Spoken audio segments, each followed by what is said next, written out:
What's up, peeps? Welcome back to my channel. I'm Jen, and you've made it over to Copper Cactus DIY, where I share furniture art, faux finishing, and decorative painting. Extra careful with the stabby things drawer. In today's video, I'm making over plastic and melamine furniture and completely ruining my spray tent. Not as careful with the sponge drawer. That furniture includes my 3-drawer and 5-drawer storage cabinets, plus my 3-drawer melamine cabinet, and I'm doing that to match the other furniture in my studio. Oh, this is the really heavy drawer. I don't think I can do it. We'll see. Oh God. Oh my goodness. That's 25 years of scrapbook stuff, people.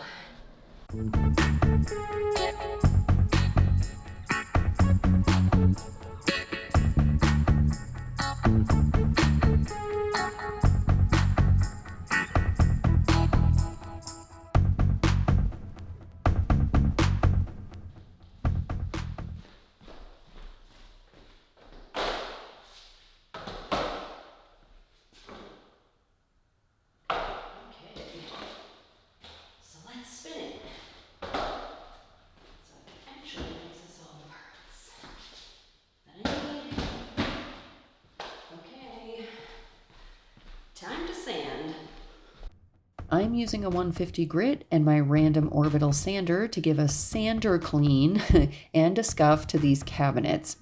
Anyway, there's some staining and I'm grinding that part off fully, but I will be scuffing everything else. These cabinets are super old and the dust doesn't even come off anymore, so this is pretty much an aesthetic makeover, but it might help extend the life as well.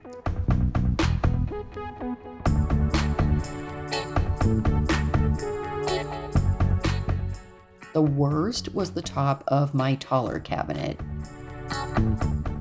But it only took about 2 minutes to remove the staining and smooth out the surface, at least enough for my needs. Eventually, I plan to build a 4-drawer dresser out of cardboard, and when I do, these plastic cabinets will move into the garage, or possibly the donation pile. Like I said, they're old, and after this, spoiler, they're pretty rough. Much better for a garage.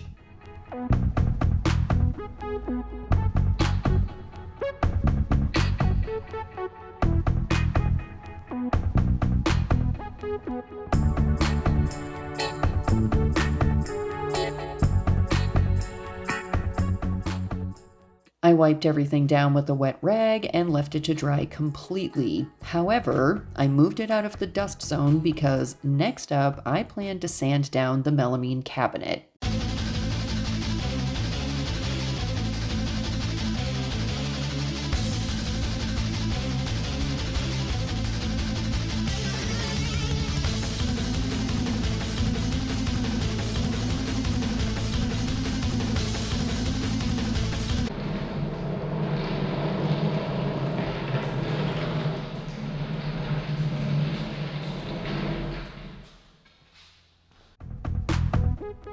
I rolled in the melamine cabinet after scuffing and wiping down the drawers. Same as the plastic pieces though, I moved the clean items before I was starting on that next scuff session, or whatever you want to call it. This only took about 5 minutes, and I'm barely touching the surface with the sanding paper. Oh, and side note, I didn't clean first because these are mine, and I know they've never been exposed to really anything more than dust, maybe a little flinging paint. But I dusted before starting this project off camera, and that was plenty for this cabinet.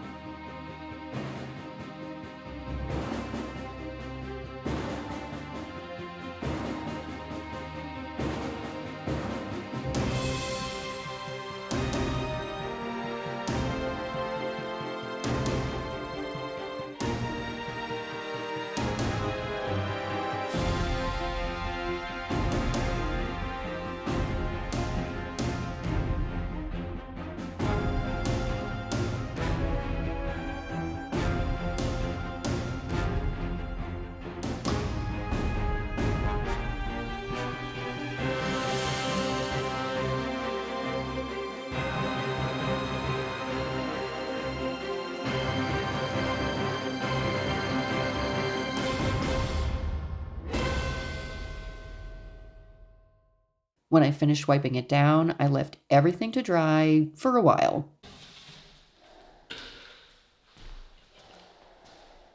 Now I'm going to let everything dry, and that should take, I don't know, an hour or so.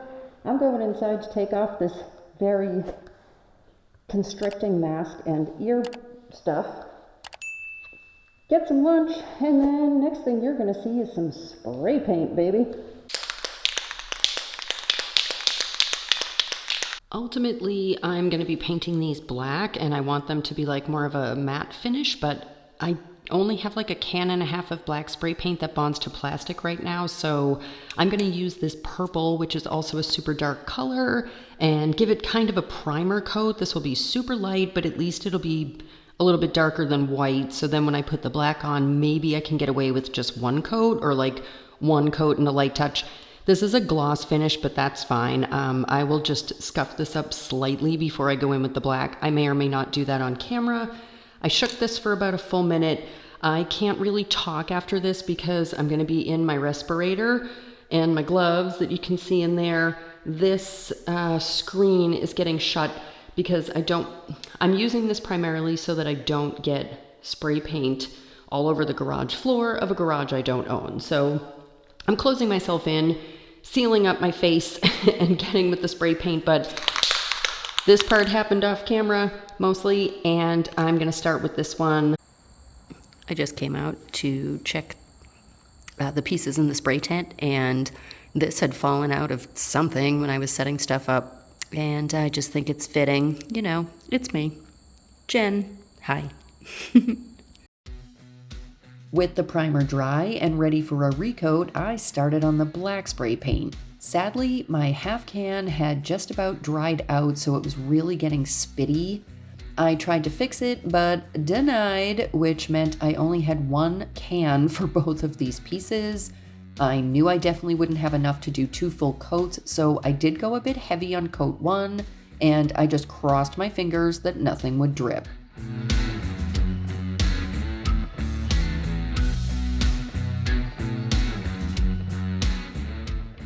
Okay, I brought this base back downstairs to my studio, and I'm going to be using on it. It's this clear bonding primer from Country Chic Paint.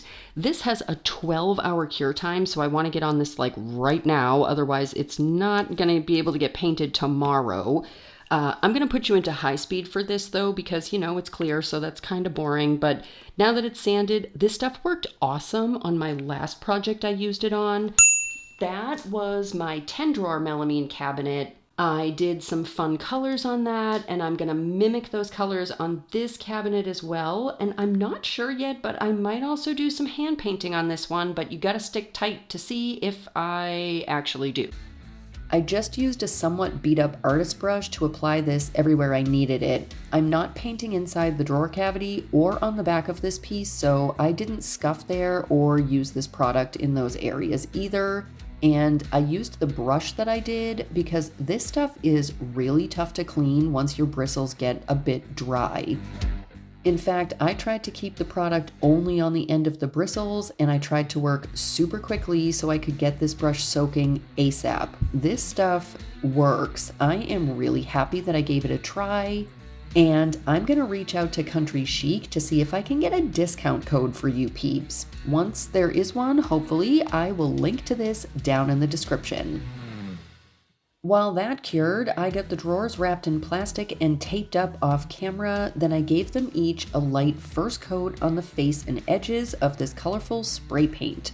I'm using 3 of the 5 colors that I used in the last video that I did the melamine in my studio, and these are the 3 middle colors from that other cabinet. This one will lean heavy on the coral though because of that larger bottom drawer, which works on that side of my studio because of this cabinet. I will link to this video below if you haven't seen it. I had a blast attempting to mimic DIYs by Dar's maximalist style, and there's even UV reactive paint involved, so it's a pretty fun one and you should definitely check it out. These dried and I added a second coat off cam about an hour later, then left them for the night.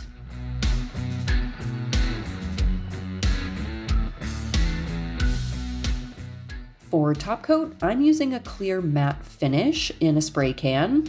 I used my tester cardboard to mask off the areas where I didn't want to spray inside the drawers, and I went in a bit heavy, but not so heavy that it would drip. I just only want to use one coat of this, so I made sure it was even but solid, and I actually left this to dry for 2 full days.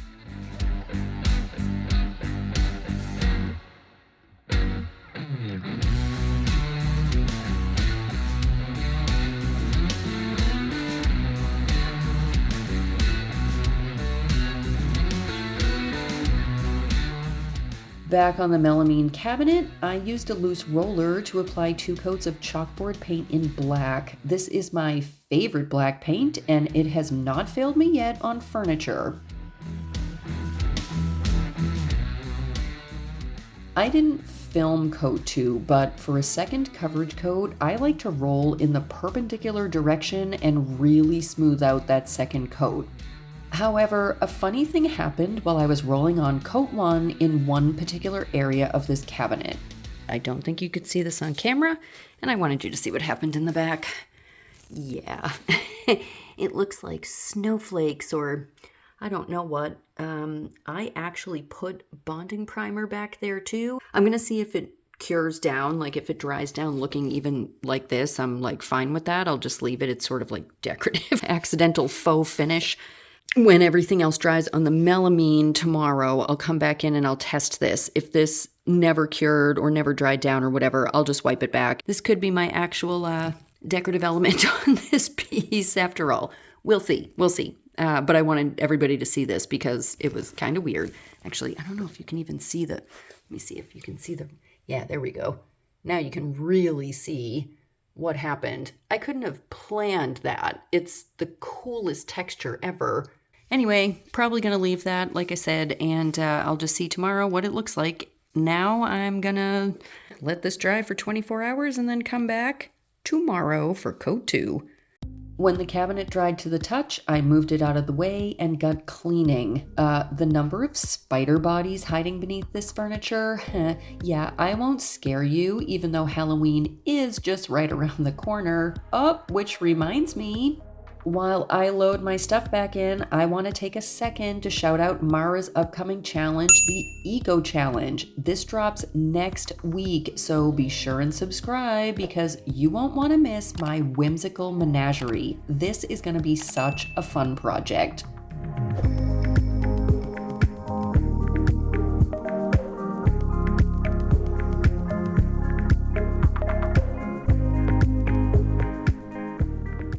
But I have another project that I likely need to deal with first.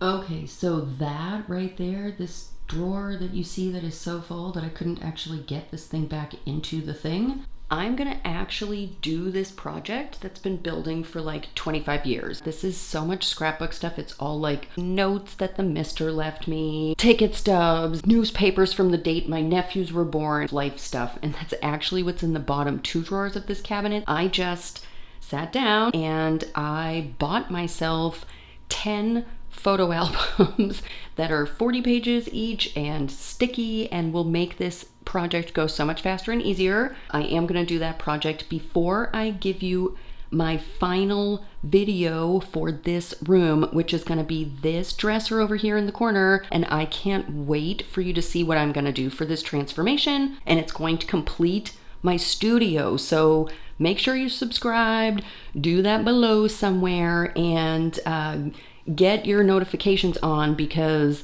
this is going to be coming up in probably like November, December sometime, and then my full studio tour is coming up probably the week after this one drops. I only had one thing left to do, which was top coat. I cut in with an angled purdy and I rolled a smooth coat everywhere else of Varathane triple thick in a matte finish using a velvet whiz roller. This back panel weirdness actually seemed to dry down and it took top coat great. I seriously dig it, so if you do too, hit the like button and please subscribe if you're still here watching and not already subscribed. Don't forget next week's Eco Challenge premiere. When my video goes live at 8:30 a.m. Eastern Time, I will actually be here live to chat with all of you awesome peeps, so be sure to come say hi in the live chat. Beauty shots are up next, so you can see how all of this looks together with this funky, weird, cool background and the colorful drawers. I'm literally in love, but this is all the work that I've got to share for today, so thanks for being here and watching. Later, peeps.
Oh yeah, and when I said I ruined my spray tent,